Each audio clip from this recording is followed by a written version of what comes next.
Students, welcome here. So today we discuss general organic chemistry and ये इसका third part है. इसके अंदर हमें क्या डिस्कस करना है, रेजोनेंस क्या होता है, कौन से मॉलिक्यूल रेजोनेंस शो कर सकते हैं, यानी कि कंडीशन क्या है रेजोनेंस को शो करने के लिए, रेजोनेंस एनर्जी क्या होती है, रेजोनेंस इफेक्ट क्या है, किस तरीके का होता है रेजोनेंस इफेक्ट, कौन से मॉलिक्यूल रेजोनेंस इफेक्ट को शो करते हैं.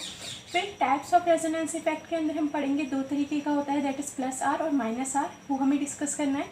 अब एक चीज़ और, ये जो हमारा रेजोनेंस इफेक्ट है इसे हम और क्या बोलते हैं, मीजोमेरिक इफेक्ट. तो काफ़ी बार बच्चों को ये नहीं पता होता है कि रेजोनेंस इफेक्ट और मीजोमेरिक इफेक्ट है क्या, तो वो इसे दो डिफरेंट चीज़ कंसीडर कर लेते हैं. बट एक्चुअली में क्या है, रेजोनेंस इफेक्ट को ही हम क्या बोलते हैं, मीजोमेरिक इफेक्ट बोलते हैं. तो यहाँ पे हम इसे इस तरीके से प्लस एम या फिर माइनस एम से भी रिप्रेजेंट करते हैं. इतना क्लियर है. फिर रेजोनेंस इन स्ट्रक्चर, किस तरीके से रेजोनेंस वर्क करता है स्ट्रक्चर्स के अंदर, वो मैं आपको शो करके दिखाऊंगी. फॉर एग्जांपल फिनॉल है, तो फिनॉल के अंदर रेजोनेंस किस तरीके से होगा वो हम यहाँ पे डिस्कस करेंगे. इन द लास्ट हमें क्या डिस्कस करना है कि जो रेजोनेंस इफेक्ट है और इससे पहले वाली फर्स्ट पार्ट के अंदर जो हमने इंडक्टिव इफेक्ट पढ़ा था, उन दोनों के बीच में डिफरेंस क्या है, यानी कि रेजोनेंस इफेक्ट और इंडक्टिव इफेक्ट के बीच में क्या डिफरेंस है, कौन ज़्यादा डोमिनेटिंग है. यानी कि अगर आपको कोई एक स्ट्रक्चर दे रखा है और आपसे पूछ ले कि इनमें से कौन सा इफेक्ट ज़्यादा डोमिनेटिंग है, कौन अपना इफेक्ट ज़्यादा शो करेगा, तो वो सारी चीज़ें हम यहाँ पर डिस्कस करने वाले हैं. ठीक है, इतनी चीज़ क्लियर है. अब एक एक करके इन्हें डिस्कस करते हैं. सबसे पहले हमें क्या डिस्कस करना है कि रेजोनेंस क्या है. ठीक है, तो मैं इसे रब कर देती हूँ और एक एक करके फिर हम ये सारे पॉइंट्स को डिस्कस करते जाएंगे. तो सबसे पहले जो हमारा रेजोनेंस है, रेजोनेंस देखो क्या होता है. सिंपल टर्म में अगर हम बोलें कि मेरे पास ये एक स्ट्रक्चर है, फॉर एग्जांपल ए. ठीक है, अब ये जो ए स्ट्रक्चर है, इस मॉलिक्यूल, एक मॉलिक्यूल है ए और इसका हमने मान लो एक स्ट्रक्चर इस तरीके से बना लिया, पर ये जो स्ट्रक्चर है ये इस ए की सारी प्रॉपर्टीज़ को एक्सप्लेन नहीं कर पा रहा. ए क्या है, ये मॉलिक्यूल है और इस मॉलिक्यूल का स्ट्रक्चर है ये सर्कल. ठीक है, अब ये जो सर्कल है इसकी सारी प्रॉपर्टीज़ को एक्सप्लेन नहीं कर पा रहा, तो ये क्या करेगा, ये मॉलिक्यूल डिफरेंट तरीके के स्ट्रक्चर्स को फॉर्म करेगा. फॉर एग्जांपल इस तरीके से, इस तरीके से. तो ये सारे इसके क्या हो गए, रेजोनेटिंग स्ट्रक्चर्स. समझ में आ रहा है. यानी कि जब एक मॉलिक्यूल अपने एक स्ट्रक्चर से अपनी सारी प्रॉपर्टीज़ को एक्सप्लेन ना कर पाए, तो वो क्या करता है, नंबर ऑफ स्ट्रक्चर्स को फॉर्म करता है. सर्कल हो गया, स्फीयर इस तरीके से, स्क्वायर हो गया, इस तरीके की डिफरेंट शेप्स हो गई, सिलेंड्रिकल हो गया, है ना. तो ये सारे स्ट्रक्चर्स की फॉर्म कर सकता है. तो ऐसे स्ट्रक्चर्स को हम क्या बोलते हैं, रेजोनेटिंग स्ट्रक्चर्स या फिर कैनोनिकल स्ट्रक्चर्स. रेजोनेटिंग स्ट्रक्चर्स या फिर कैनोनिकल स्ट्रक्चर्स. तो इसे नोट कर लेना. मैं यहाँ पे शॉर्ट में लिख रही हूँ, बट आप जब रिवाइज करोगे तो आपको नहीं ध्यान रहेगा कि RS है क्या, तो आप इसे पूरा लिखना, रेजोनेटिंग स्ट्रक्चर्स या फिर कैनोनिकल स्ट्रक्चर. अब ये चीज़ समझ में आई. तो हाँ, अब फिर क्या होता है, ये जो नंबर ऑफ स्ट्रक्चर्स फॉर्म किए इस मॉलिक्यूल ने, फॉर एग्जांपल इसे हम ABCD इस तरीके से लिख लें. अब इन सब का एक पर्टिकुलर स्ट्रक्चर जो कि मान लो इस तरीके का हमारा फॉर्म हुआ, इस तरीके का, इसे मैं ऐसे बताती हूँ. इसका कोई हम एक डिफरेंट स्ट्रक्चर्स यहाँ पर ले लेंगे जो कि इन सबके सारी प्रॉपर्टीज़ को एक्सप्लेन कर रहा होगा. तो इसे आप कुछ ऐसा ले लो, इस तरीके से. ये जस्ट एक एग्जाम्पल है. ठीक है, तो इसे रियल में मान लेना. अभी हम मॉलिक्यूल के अंदर स्टडी करेंगे, अभी बस आपको बस समझाने के लिए बता रही हूँ. तो ये सारे जो स्ट्रक्चर्स थे इन सबको मिला करके ये स्ट्रक्चर्स हमारा प्रोड्यूस हुआ. तो ये इसका क्या हो जाएगा, हमारा रेजोनेटिंग हाइब्रिड. ठीक है, इसे हम क्या बोलते हैं, रेजोनेटिंग हाइब्रिड. और ये जो जितने स्ट्रक्चर्स फॉर्म हुए, दैट इज़ रेजोनेटिंग स्ट्रक्चर या फिर कैनोनिकल स्ट्रक्चर्स, इनको हम आपस में किस तरीके से शो करते हैं, इस तरीके से डबल साइडेड एरो. यानी कि ये जो स्ट्रक्चर्स हैं ये एक दूसरे में इंटर कन्वर्टिएबल हैं और इन सब के स्ट्रक्चर्स का कॉम्बिनेशन निकल करके आया हमारा ये, that is resonating hybrid. I think अब थोड़ा सा क्लियर हुआ होगा आपको जो डाउट था मॉलिक्यूल का कि किस तरीके से होता है. अब इसे हम एक मॉलिक्यूल के अंदर स्टडी करते हैं. इसे मैं रब कर देती हूँ.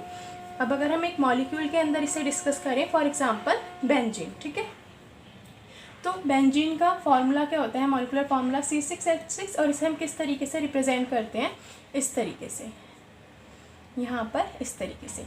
अब इसका ये जो एक स्ट्रक्चर है ये इसकी सारी प्रॉपर्टीज़ को एक्सप्लेन नहीं कर पा रहा, तो इसने क्या किया, अपना एक और स्ट्रक्चर फॉर्म करा जो कि इसमें क्या था, जैसे यहाँ पे हमने इस साइड डबल बॉन्ड लगाया है, तो यहाँ पे हमें अल्टरनेट, यहाँ पे हमने इस तरीके से डबल बॉन्ड लगा दिया. समझ में आ रहा है. बेंजीन के अंदर क्या होता है, अल्टरनेट डबल बॉन्ड और सिंगल बॉन्ड होते हैं. तो यहाँ पे डबल बॉन्ड, फिर सिंगल बॉन्ड, फिर डबल बॉन्ड, फिर सिंगल बॉन्ड, फिर डबल बॉन्ड, फिर सिंगल बॉन्ड. तो अब एक का स्ट्रक्चर ये हो गया, एक स्ट्रक्चर ये हो सकता है. तो इन दोनों स्ट्रक्चर्स को, क्योंकि ये क्या है, रेजोनेटिंग स्ट्रक्चर्स हैं, कैनोनिकल स्ट्रक्चर्स हैं, तो हमने डबल साइडेड एरो से रिप्रेजेंट कर दिया. अब इन दोनों का स्ट्रक्चर को हम क्या कर रहे हैं, इस तरीके से रिप्रेजेंट कर रहे हैं कि ये जो डबल बॉन्ड्स हैं ये पूरे में रिवॉल्व कर रहे हैं। तो हम इसे इस तरीके से सर्कल से रिप्रेजेंट कर सकते हैं कि पूरे में रिवॉल्व हो रहे हैं ये डबल बॉन्ड। तो ये इसका क्या हो गया, रेजोनेटिंग हाइब्रिड। अब समझ में आ गया होगा वो जो मैंने ए मॉलिक्यूल के 4 स्ट्रक्चर्स बनाए थे, फिर हमने उसका क्या बना दिया था, एक रेजोनेटिंग हाइब्रिड। तो आई थिंक अब ये क्लियर हो गया होगा कि रेजोनेंस है क्या, कि जब एक मॉलिक्यूल अपने एक स्ट्रक्चर से अपनी सारी प्रॉपर्टीज़ को एक्सप्लेन ना कर पाए तो वो नंबर ऑफ स्ट्रक्चर्स को फॉर्म करता है, और वो क्या होते हैं, वो क्या शो कर रहा है, दैट इज़ रेजोनेंस। और उन स्ट्रक्चर्स को हम क्या कहते हैं, रेजोनेटिंग स्ट्रक्चर्स या फिर कैनोनिकल स्ट्रक्चर्स, और उससे हमारे को क्या मिलता है, एक रेजोनेटिंग हाइब्रिड। अब ये रेजोनेटिंग हाइब्रिड और इन रेजोनेटिंग स्ट्रक्चर्स में देखो क्या डिफरेंस है। जब आप ये डिफरेंस समझ में आ जाएगा आपको, तो आप रेजोनेंस एनर्जी को बहुत ईजिली समझ लोगे।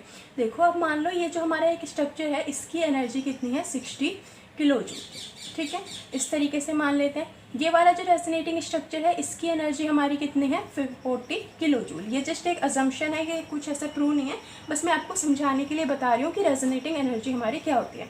तो यहाँ पे हमने इसकी एनर्जी इतनी मान ली, इसकी एनर्जी इतनी मान ली, और ये जो हमारा रेजोनेटिंग हाइब्रिड होगा, ये आपको ध्यान रखना है, हमेशा जो इसकी एनर्जी है वो सबसे कम होगी। Energy is inversely proportional to stability. इसे आप इस तरीके से लर्न कर सकते हो, यानी कि वो मॉलिक्यूल जिसकी एनर्जी सबसे कम होगी उसकी स्टेबिलिटी उतनी ही ज़्यादा होगी। ठीक है, तो ये जो रेजोनेटिंग हाइब्रिड है, इसकी एनर्जी सबसे कम होने वाली है, तो इसे हम कितनी मान लेते हैं, 20 किलो जूल। इतनी बात समझ में आ गई कि मैंने 3 स्ट्रक्चर्स जो यहाँ पर हैं, ये दोनों रेजोनेटिंग स्ट्रक्चर्स हैं, इनकी एनर्जी हो गई, और एक रेजोनेटिंग हाइब्रिड, इसकी एनर्जी सबसे कम होगी, तो हमने यहाँ पे क्या ले लिया, 20 किलो जूल। अब हम किसकी बात कर रहे थे, ये चीज़ नोट कर लेना, energy is inversely proportional to stability. ठीक है, तो आपको अगर 3 मॉलिक्यूल्स दे रखे हैं और तीनों की एनर्जी दे रखी है और पूछ रहा है कि सबसे ज़्यादा स्टेबल कौन सा है, तो जिसकी एनर्जी सबसे कम होगी वो सबसे ज़्यादा स्टेबल होगा। हाँ, तो अब हम यहाँ पे क्या बात कर रहे थे कि रेजोनेंस एनर्जी क्या है। तो रेजोनेंस एनर्जी को हम इस तरीके से लिखते हैं, ये सारे रेजोनेटिंग स्ट्रक्चर्स हैं, तो वो वाला रेजोनेटिंग स्ट्रक्चर फाइंड आउट करो जिसकी एनर्जी सबसे कम है। इन दोनों में से एनर्जी किसकी कम है, इसकी 40 किलो जूल यहाँ पे हमने ले रखी है, minus energy of resonating hybrid, और रेजोनेटिंग हाइब्रिड की एनर्जी कितनी है, 20 किलो जूल। तो यहाँ से हमारे पास क्या निकल के आ गया, रेजोनेटिंग एनर्जी निकल के आ गई, दैट इज़ 20 किलो जूल। ठीक है, ये चीज़ समझ में आया आपको। तो हम कर क्या रहे हैं, हमने क्या किया, नंबर ऑफ स्ट्रक्चर्स फॉर्म किए, उन सबकी एनर्जी लिख ली, और रेजोनेटिंग एनर्जी क्या होती है, वो रेजोनेटिंग एनर्जी क्या होती है, जो ये हमने रेजोनेटिंग स्ट्रक्चर्स बनाए, इनमें से जिसकी एनर्जी सबसे कम है, minus energy of resonating hybrid. ठीक है, तो ये हमारी क्या हो जाएगी, रेजोनेटिंग एनर्जी हो जाएगी। इन रेजोनेटिंग स्ट्रक्चर्स को हम कैनोनिकल स्ट्रक्चर्स भी बोलते हैं। आई थिंक ये क्लियर हो गया होगा कि रेजोनेंस क्या होता है, किस तरीके के मॉलिक्यूल्स में हमारे को देखने को मिलता है। अब हम पढ़ेंगे क्या है कि कंडीशंस क्या है, कि कौन से मॉलिक्यूल्स में ये हमें देखने को मिलेगा। और रेजोनेंस एनर्जी समझ में आ गया कि इस तरीके से स्ट्रक्चर्स में से हमें क्या करना है, रेजोनेटिंग हाइब्रिड से एनर्जी की माइनस कर देंगे तो हमारे पास रेजोनेंस एनर्जी निकल कर आ जाएगी। अब अगर आपको कोई भी डाउट आता है तो उसे आप कमेंट सेक्शन में करके बता सकते हो। मैंने अपनी तरफ से आपको एक्सप्लेन कर दिया, बट अगर फिर भी कोई चीज़ समझ में नहीं आती है तो उससे आप कमेंट कर सकते हो। उसके लिए मैं अलग से वीडियो फॉर्म कर लूँगी जिसके अंदर हम सारे डाउट्स जो हैं डिस्कस कर लेंगे। ठीक है, अब हमें क्या पढ़ना है, कंडीशंस क्या होती हैं रेजोनेंस की। तो अगर हम रेजोनेंस की कंडीशंस के बारे में बात करें कि कौन से मॉलिक्यूल रेजोनेंस को शो करेंगे या फिर रेजोनेंस के टाइम पर होता क्या है, तो उसको अब हम पढ़ते हैं। ठीक है, कंडीशंस। तो सबसे मेन जो कंडीशन है आपको क्या ध्यान रखनी है कि जब भी हम किसी भी मॉलिक्यूल के अंदर रेजोनेंस दिखाते हैं तो जो एटम की पोजीशन होती है वो चेंज नहीं होती। ठीक है, एटम की पहली इस तरीके से पूरा लिखने की ज़रूरत नहीं है क्योंकि ये सब आपकी सारी बुक के अंदर भरा पड़ा है। मैं आपको शॉर्ट में पॉइंट्स बता रही हूँ ताकि जब आप रिवाइज करो तो आपको ईजिली समझ लो। तो एटम की पोजीशन नॉट चेंज। अब इसका क्या मतलब है, देखो जैसे अभी हमने क्या बनाया था, वो बनाया था बेंजीन बनाया था, इस तरीके से था। इसे हम अगर पूरा खोल के लिखें तो इस तरीके से रिप्रेजेंट करेंगे, है ना। ये हो गया, ये इस तरीके से। और इसका एक मैं और रेजोनेटिंग स्ट्रक्चर्स यहाँ पे ड्रॉ करती हूँ। चलो वैसे ही पूरा खोल के कर लेते हैं, इसे यहाँ पे कर देती हूँ, यहाँ पे फिर हम लिख लेंगे इसे। तो ये हमारा इस तरीके से हो गया। ठीक है, तो ऐसे भी हम इन्हें रिप्रेजेंट कर सकते हैं। तो अभी यहाँ पे हमने इस साइड डबल बॉन्ड रखा है, अल्टरनेट पोजीशन पे रखना है तो ऐसे रख सकते हैं। तो देखो कहने का मतलब क्या है, यहाँ पे सब पे क्या अटैच होगा, हाइड्रोजन हाइड्रोजन, है ना। ये तो पूरा आपका बेंजीन का स्ट्रक्चर है, ये तो आपको पता ही होगा। तो यहाँ पे सब जगह हाइड्रोजन लगा लो।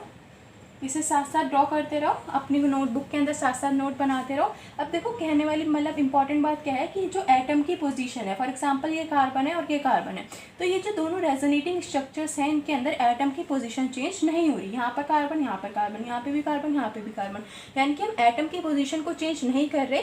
ये इसकी पहली कंडीशन है कि जब रेजोनेंस होता है तो एटम की पोजीशन में कोई चेंज नहीं होता। आई थिंक अब क्लियर हो गया होगा, मैंने पूरा स्ट्रक्चर्स की हेल्प से आपको एक्सप्लेन किया है कि एटम की पोजीशन में कोई चेंज नहीं होता। तो अगर एटम की पोजीशन में चेंज नहीं होता तो किसकी पोजीशन में चेंज होता है? हमारा इलेक्ट्रॉन की पोजीशन में चेंज होता है। तो यहाँ पे आप लिख सकते हो कि जो रेजोनेटिंग स्ट्रक्चर्स होते हैं उनके अंदर जो इलेक्ट्रॉन की पोजीशन है वो क्या होती है? Electron positions differ. यहाँ पे आपको दिख भी रहा होगा कि यहाँ पर इलेक्ट्रॉन्स, ये जो हमने इस तरीके से दिखा रखा है एक्चुअली में ये इलेक्ट्रॉन्स ही था इस तरीके से डबल बॉन्डेड, मतलब ये डबल बॉन्ड में एक इलेक्ट्रॉन यहाँ पर है, एक इलेक्ट्रॉन यहाँ पर है, तो सिर्फ इलेक्ट्रॉन की पोजीशन में चेंज हो रहा है। पहले ये डबल बॉन्ड यहाँ पर था, अब ये डबल बॉन्ड यहाँ पर आ गया, तो जो इलेक्ट्रॉन की पोजीशन है उसके अंदर डिफर हो रहा है, लेकिन एटम की पोजीशन चेंज नहीं होती। तो ये 2 पॉइंट आपको नोट करने हैं। थर्ड पॉइंट, अगर आपको काफ़ी सारे रेजोनेटिंग स्ट्रक्चर्स दे रखे हैं तो आपको ये ध्यान रखना है, और आपसे पूछ रहा है कि सबसे स्टेबल कौन सा होगा, तो जहाँ पर पॉजिटिव चार्ज यानी कि, और हम बोल सकते हैं लाइक चार्ज या फिर नेगेटिव लाइक चार्ज का मतलब क्या है? जो सेम चार्ज होते हैं, तो वो स्ट्रक्चर जिनमें सेम चार्ज पास प्रेजेंट होंगे वो लेस स्टेबल होते हैं। ठीक है, अभी मैं इसे ड्रॉ करके भी बताती हूँ। फॉर एग्जांपल ये है मेरे पास, ठीक है, यहाँ पे भी पॉजिटिव चार्ज है और यहाँ पर भी पॉजिटिव चार्ज है, और एक है यहाँ पे पॉजिटिव चार्ज है और यहाँ पे पॉजिटिव चार्ज है। तो आपसे पूछ रहे हैं कि इन दोनों में से कौन सा, ये जस्ट एक एग्जांपल्स की हेल्प से मैं बता रही हूँ कि इस तरीके से अगर दे रखा हो तो ऐसा नहीं होगा, मतलब इस मॉलिक्यूल के अंदर, बट अगर ऐसा हो, ठीक है, तो यहाँ पर ये एग्जांपल्स है, तो यहाँ पे क्या है? लाइक चार्जेस पास हैं, तो ये लेस स्टेबल होगा। यहाँ पे लाइक चार्जेस यानी कि पॉजिटिव या फिर नेगेटिव भी ले सकते हो आप, तो ये दूर है, तो ये क्या होगा? मोर स्टेबल होगा। तो इन दोनों में से कौन सा ज़्यादा स्टेबल है? ए और बी में से तो बी ज़्यादा स्टेबल है, क्योंकि यहाँ पर लाइक चार्जेस के बीच में डिस्टेंस ज़्यादा है। इतनी चीज़ समझ में आ गई। अगला, अपोजिट चार्जेस के बीच में डिस्टेंस जिसमें कम होगी वो ज़्यादा स्टेबल होंगे। अपोजिट चार्ज यानी कि पॉजिटिव और नेगेटिव, तो यहाँ पे जो डिफरेंट चार्जेस हैं जिनके बीच में लेस डिस्टेंस होगी वो मोर स्टेबल होंगे। ठीक है, अब इसे भी ऐसे ही समझ लो। फॉर एग्जांपल ये एक स्ट्रक्चर है और ये एक स्ट्रक्चर है, एक में पॉजिटिव नेगेटिव यहाँ पर है और एक में पॉजिटिव नेगेटिव यहाँ पर है, तो कौन सा वाला ज़्यादा स्टेबल होगा? ये वाला। जहाँ पर समझ में आ गया ना कि अगर सेम चार्जेस हैं तो उनके बीच में डिस्टेंस हमारी क्या होनी चाहिए? ज़्यादा होनी चाहिए, और अपोजिट चार्ज के बीच में अगर डिस्टेंस कम है तो वो ज़्यादा स्टेबल होंगे। इतनी बात क्लियर है? ये दोनों लाइक चार्जेस और अपोजिट चार्जेस वाली चीज़ें क्लियर हो गई। ठीक है, तो यहाँ से आपकी कंडीशंस थी कुछ, और हमारा जो मॉलिक्यूल है वो कैसा होना चाहिए? प्लेनर मॉलिक्यूल होना चाहिए। बात की हमारा कैसा इफेक्ट होता है, नोट करो कि ये कैसा है? परमानेंट इफेक्ट है। परमानेंट इफेक्ट है यानी कि जो हमने इंडक्टिव इफेक्ट पढ़ा था और इलेक्ट्रोमैग्नेटिक इफेक्ट पढ़ा था, वहाँ पर हमने डिस्कस किए थे कि वो कौन से इफेक्ट थे। तो हमने पढ़ा था इंडक्टिव इफेक्ट कैसा था? परमानेंट इफेक्ट था, और जो इलेक्ट्रोमैग्नेटिक इफेक्ट था वो कैसा था? टेम्परेरी इफेक्ट था। अगर आपने वो वाली वीडियोस नहीं देखी हैं तो आप प्लेलिस्ट में जाकर ये देख सकते हो। अब इस परमानेंट इफेक्ट का क्या मतलब है कि ये मॉलिक्यूल्स के अंदर एग्जिस्ट करेगा। ऐसा नहीं होगा कि हमने वहाँ पे क्या हो रहा था टेम्परेरी इफेक्ट के अंदर, जैसे हम रिएजेंट को हटा रहे थे वो इफेक्ट गायब हो जा रहा था। तो ये आपको जब भी समझ में आएगा अगर आपने वो वाली वीडियो देखी हुई है। तो ये कैसा इफेक्ट होता है परमानेंट इफेक्ट, और किस तरीके से रेजोनेंस इफेक्ट हमें किन मॉलिक्यूल्स के अंदर देखने को मिलेगा, जहाँ पर क्या हो हमारा पाई बॉन्ड के साथ, फॉर एग्जांपल ये ए और बी, इनके बीच में क्या है? पाई बॉन्ड प्रेजेंट है। तो इस पाई बॉन्ड के कंजुगेशन में क्या प्रेजेंट होनी चाहिए? या तो यहाँ पर इलेक्ट्रॉन विड्रॉइंग ग्रुप लगा होना चाहिए या फिर यहाँ पर इलेक्ट्रॉन डोनेटिंग ग्रुप लगा होना चाहिए। ये कंडीशन है हमारी रेजोनेंस इफेक्ट या फिर मेसोमेरिक इफेक्ट की। तो इसे हाईलाइट स्टार बना करके लिख लेना कि यहाँ पर हमारा पाई बॉन्ड है, पाई बॉन्ड के कंजुगेशन में या तो इलेक्ट्रॉन विड्रॉइंग ग्रुप होगा या फिर इलेक्ट्रॉन डोनेटिंग ग्रुप होगा, तभी हमें रेजोनेंस इफेक्ट देखने को मिलेगा। अब इलेक्ट्रॉन विड्रॉइंग ग्रुप होगा तो कौन सा इफेक्ट होगा? यानी कि प्लस आर होगा या फिर माइनस आर होगा। अब हमें ये डिस्कस करना है। तो ये दोनों बात समझ में आ गई कि ये परमानेंट इफेक्ट होता है, और जब पाई बॉन्ड के कंजुगेशन में इलेक्ट्रॉन विड्रॉइंग या फिर इलेक्ट्रॉन डोनेटिंग ग्रुप होता है तब देखने को मिलता है। इतनी बात क्लियर है? आगे चले। अब देखो कि कौन सा हमारा प्लस आर इफेक्ट है, कौन सा हमारा माइनस आर इफेक्ट है। ये अगर हमें पढ़ना है तो इसे पढ़ने के लिए आप इसे किस तरीके से समझ सकते हो इलेक्ट्रॉन विड्रॉइंग और इलेक्ट्रॉन डोनेटिंग ग्रुप का थोड़ा सा पहले तो आइडिया होना चाहिए। तो यहाँ पे फॉर एग्जांपल ये, ठीक है। अब इसके कंजुगेशन में इलेक्ट्रॉन विड्रॉइंग ग्रुप कौन से हो सकते हैं, जिनके ऊपर कैसा चार्ज हो, पॉजिटिव चार्ज हो, है ना। तो वो क्या करेंगे, इलेक्ट्रॉन को विड्रॉ करने की कोशिश करेंगे। या फिर इलेक्ट्रॉन डोनेटिंग में क्या हो सकता है कि उनके पास नेगेटिव चार्ज प्रेजेंट है या लोन पेयर प्रेजेंट है। तो यहाँ पे इस तरीके से लिख लो, ये पूरी कंडीशन है, या तो पॉजिटिव चार्ज होगा या फिर नेगेटिव चार्ज प्रेजेंट होगा या फिर उन पे लोन पेयर होंगे या फिर कंजुगेशन में क्या होगा, डबल बॉन्ड या फिर ट्रिपल बॉन्ड या फिर फ्री रेडिकल, ठीक है। तो ये पूरी कंडीशन हो गई हमारी रेजोनेंस इफेक्ट के लिए। समझ में आ रहा है कंजुगेशन का क्या मतलब है। अब वो जब आप अभी पढ़ोगे तो समझ में आ जाएगा। यहाँ पर क्या है, डबल बॉन्ड है, फिर इसके कंजुगेशन में क्या प्रेजेंट होगा, या तो ये होगा हमारे पास पॉजिटिव चार्ज होगा या negative charge, lone pair, double bond, triple bond या फिर फ्री रेडिकल्स, तभी हमें रेजोनेंस इफेक्ट देखने को मिलेगा। अब यहाँ से पढ़ते हैं कि प्लस आर यानी कि जो हमारा प्लस एम इफेक्ट है वो कब देखने को मिलेगा, और माइनस आर या फिर माइनस एम इफेक्ट है हमारा जो, वो कब देखने को मिलेगा। बट उससे पहले आपको ये पता होना चाहिए कि प्लस आर या फिर प्लस एम इफेक्ट है क्या, ठीक है। तभी आप इस चीज़ को अच्छे से समझ पाओगे। तो यहाँ पर क्या होता है, जब हमारे ट्रांसफ़र हो रहा होता है इलेक्ट्रॉन का अवे फ्रॉम द एटम और in conjugation with A pi bond, तो यहाँ पर क्या होगा, जो इलेक्ट्रॉन का ट्रांसफ़र है वो उससे दूर जा रहा होगा। अब इसे यहाँ पे आप कैसे समझ सकते हो कि इलेक्ट्रॉन उससे क्या हो रहे होंगे, दूर जा रहे होंगे। यानी कि इसे मैं ऐसे बताती हूँ, फॉर एग्जाम्पल ये, ठीक है।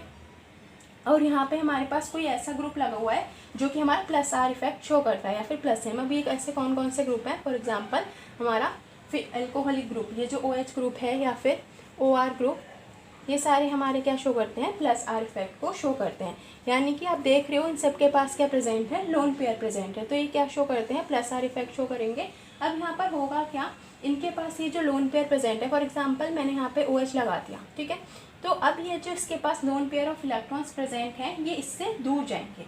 ये तो ये कहाँ पर आ जाएंगे, इस तरीके से, ये यहाँ पे था, है ना, यहाँ पे डबल बॉन्ड रहेगा, तो ये वाले यहाँ आएंगे और ये यहाँ आ जाएगा। तो इससे हम इस तरीके से ड्रॉ कर सकते हैं।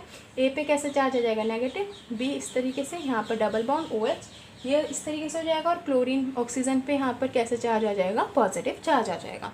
इतनी बात समझ में आ रही है कि प्लस आर इफेक्ट के लिए यहाँ पर क्या होना चाहिए, डबल बॉन्ड होना चाहिए और यहाँ पे इलेक्ट्रॉन डोनेटिंग ग्रुप प्रेजेंट होने चाहिए। तो वो जो इलेक्ट्रॉन डोनेटिंग ग्रुप है उन पे से इलेक्ट्रॉन क्या होगा, दूर जाएगा और इस ये जो पाई बॉन्डेड है इसकी तरफ मूव करेगा। तो ऐसे स्ट्रक्चर्स को कौन क्या शो करते हैं, ये प्लस आर इफेक्ट या फिर प्लस आर या फिर प्लस एम इफेक्ट इसे हम बोलते हैं। अब यहाँ पे माइनस एम की अगर हम बात करें, माइनस एम या फिर माइनस आर इफेक्ट अभी और अच्छे से क्लियर हो जाएगा जब मैं इन दोनों का ऑर्डर आपको समझाऊंगी। तो यहाँ पर क्या होता है, जो ट्रांसफ़र ऑफ इलेक्ट्रॉन होता है वो किसकी तरफ होगा, उस एटम की तरफ होगा। यहाँ पे कैसे, फॉर एग्जांपल जैसे ये ए और बी के बीच में डबल बॉन्ड है और यहाँ पे हमने ऐसा ग्रुप लगा दिया जो कि माइनस आर या फिर माइनस एम इफेक्ट शो कर रहे हैं। तो ऐसे ग्रुप हमारे कौन कौन से होते हैं, फॉर एग्जाम्पल साइनाइड, ये CN है। तो ये हमारा क्या शो करता है, यहाँ पर अब क्या होगा, ये वाला जो डबल बॉन्ड है ये इसकी तरफ शिफ्ट होगा और ये वाला डबल बॉन्ड इस तरीके से शिफ्ट होगा।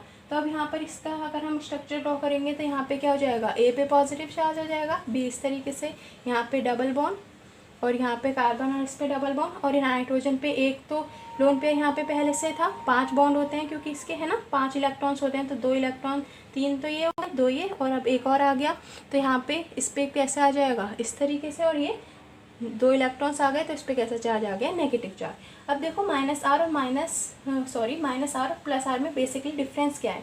यहाँ पर क्या हो रहा है, ये जो इलेक्ट्रॉन्स हैं, ये जो ग्रुप लगा हुआ है इससे इलेक्ट्रॉन इस पाई बॉन्ड की तरफ जा रहे हैं। बस ऐसे याद कर लो कि अगर इलेक्ट्रॉन पाई बॉन्ड की तरफ जा रहे हैं तो वो कैसा इफेक्ट है हमारा, प्लस आर या फिर क्या कहते हैं, प्लस एम इफेक्ट। और अगर जो इलेक्ट्रॉन्स हैं वो उसके पाई बॉन्ड से दूर की तरफ जा रहे हैं, पाई बॉन्ड से दूर जा रहे हैं, तो ऐसे इफेक्ट को हम क्या कहते हैं, माइनस आर या फिर minus M effect. I think अब आपको ये चीज़ क्लियर हो गई होगी। इसे मैं अब रब कर रही हूँ। को ये 4 दे दिए हैं कोई से भी, और आपसे पूछ ले कि सबसे अच्छा प्लस आर और प्लस एम इफेक्ट कौन सा शो करेगा।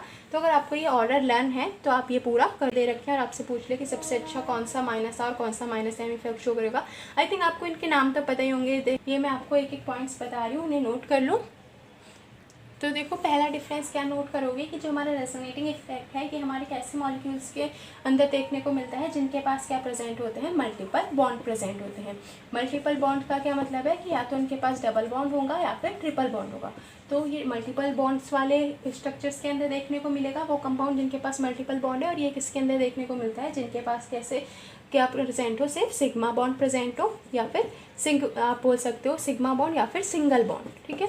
वो कंपाउंड जिनके अंदर सिंगल बॉन्ड होगा उनके अंदर हमें इंडक्टिव इफेक्ट देखने को मिलता है, और वो कंपाउंड जिनके अंदर मल्टीपल बॉन्ड होगा उन्हीं के अंदर हमारे को रेजोनेटिंग इफेक्ट या फिर मेसोमेरिक इफेक्ट देखने को मिल सकता है। सेकेंड पॉइंट लिखो कि यहाँ पर किसका ट्रांसफर हो रहा होता है, पाई बॉन्ड का, तो it's involve transfer of pi electron. तो यहाँ पे पाई इलेक्ट्रॉन का ट्रांसफर हो रहा होता है, और यहाँ पे किसका ट्रांसफर हो रहा होता है, स्लाइड डिस्प्लेसमेंट किसका होता है, सिग्मा इलेक्ट्रॉन्स का, ठीक है। तो ये मैंने आपको पूरा बताया था कि यहाँ पे पूरा ट्रांसफर नहीं होता, स्लाइड डिस्प्लेसमेंट होता है, तो किसका होता है हमारा सिग्मा इलेक्ट्रॉन्स का, और यहाँ पे किसका ट्रांसफर हो रहा होता है, पाई इलेक्ट्रॉन्स का। अगला यहाँ पर क्या लिखोगे कि यहाँ पे कंप्लीट पॉजिटिव या फिर कंप्लीट नेगेटिव चार्ज डेवलप होता है, लेकिन इंडक्टिव इफेक्ट के अंदर कैसा चार्ज डेवलप होता है हमारा, पार्शियल पॉजिटिव या फिर पार्शियल नेगेटिव चार्ज। यहाँ पे पार्शियल में चार्ज डेवलप होता है, यहाँ पे कंप्लीट पॉजिटिव, क्योंकि ये पूरा इलेक्ट्रॉन ट्रांसफर हो रहा है तो